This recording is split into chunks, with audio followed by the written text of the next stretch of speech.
Welcome back to the Wickedly Branded podcast. Today, we're going to walk through chapter 7 of Marketing for Entrepreneurs. A quick guide to sparking your marketing. This chapter is about something I know many of you carry all alone by yourselves very quietly on a regular basis. The tension between wanting your work to grow and wanting your marketing to feel like you and not more marketing, right? You care deeply about the people that you serve and you want to be invited into their lives and you want your work to truly make a difference and have an impact. At the same time, there's a part of you that tightens when you think about selling to them.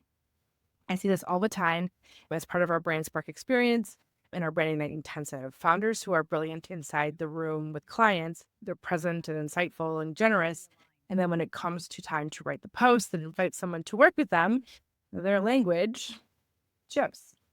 Their tone becomes tighter and their energy completely changes.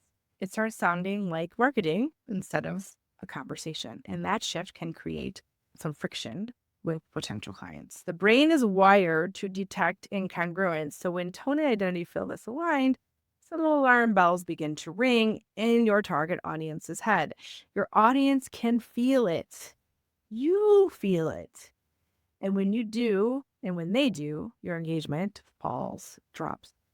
So conversion lives in this place called congruence. When the language sounds like you on your very best day, people lean in because the nervous system can relax. They sense your steadiness. They sense your foundation. They sense that you're totally intentional and grounded. They sense the coherence, and that coherence helps to build trust. So let's talk about conversion for a moment. Conversion is simply movement. Movement can be a reply, a click, a booked call, a decision. Movement happens when three elements align. So clarity of transformation, so the thing that you do for them, emotional resonance, which is the connection of your story, and then that next step that feels natural. So first, the transformation, which we talked a little bit about in previous chapters. Most founders describe their services in structural terms, remember? Sessions and packages and deliverables and timelines. Structure and forms, right? But transformation is what persuades people to make the transformation. When you speak about the before and the after state of your client's lived experiences, the brain begins to simulate the change. It imagines the relief it will feel if it does the same. It imagines ease, it imagines growth. That stimulation activates a deep desire for the transformation. I remember working with a nutritionist who described her work as a personalized meal planning and coaching. I talked about her in a previous episode. It was really true and accurate and professional, but then we began naming what her clients actually feel after working with her. They feel freedom at dinner time, energy in the afternoons, confidence in social situations. The content shifted, engagement deepened, and booking increased. So the work remained the same, but the language aligned with what the living impact was, the lived impact.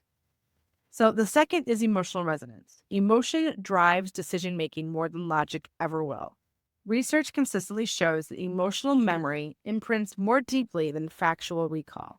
When your content carries a story, narrative, specificity, and human detail, the brain simply encodes it differently. Think about the last post that stopped your scroll. It likely carried a lived moment, a scene, a confession, some kind of recognition. Story lowers your target audience's resistance. Specificity increases your believability, and resonance grows when your audience feels recognized by your words.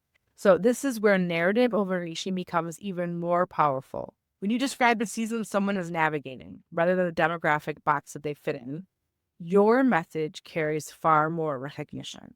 And then there's this third element, right? So we have coherence and we have the narrative, this recognition. Then there's this third element, the next step, the momentum that requires the next direction that you want the client to go, the new client to go. So I often watch founders pour their heart and all their wisdom and skills into content and then close without an invitation.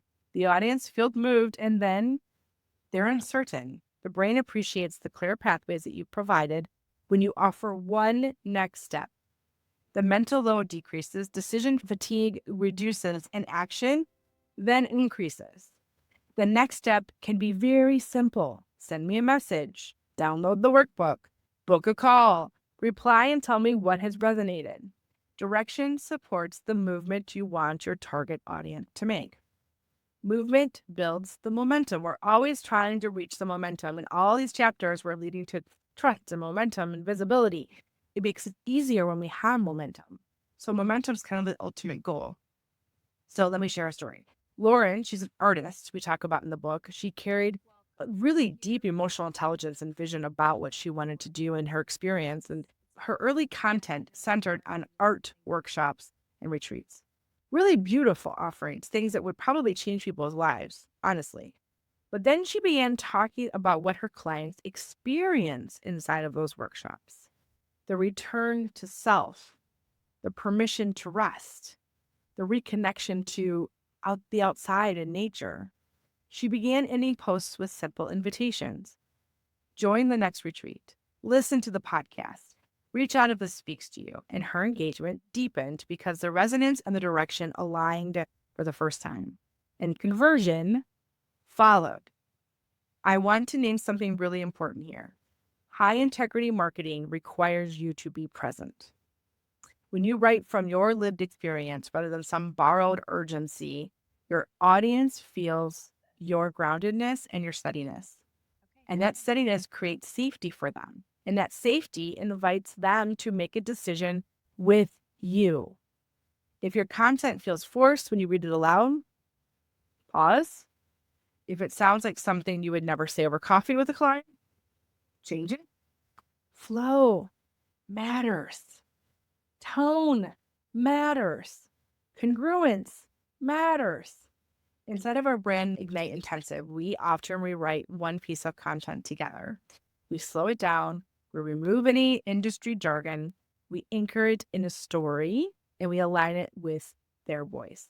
When founders hear the difference, oftentimes they just sigh of like, yes, that's it. That is it.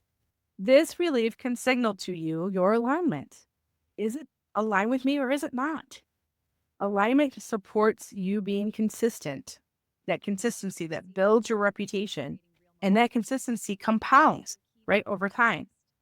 If you want to strengthen your conversion without compromising who you are and your voice, I invite you to try this. Choose one offer, write about the lived transformation, describe one moment before, describe one moment after, and then invite one next step. Keep it deeply human with your story and keep it grounded in reality. Don't put those false urgencies of things in there. And keep it true to you. Read it out loud. Does it feel like you? If you want deeper structure and prompts for this process, Chapter 7 in the revised edition of Marketing for Entrepreneurs walks you through the full exercise. And the companion workbook helps you shape conversion-focused content that still sounds like you. You can find both on Amazon or download the PDF and workbook through the link in the show notes. When you do, you'll also receive weekly insights and tips from me and podcast episode updates so that this conversation around what founders are feeling related to marketing and branding that continues for you. So next week, we're going to explore how social media can feel lighter and far more human in Chapter 8.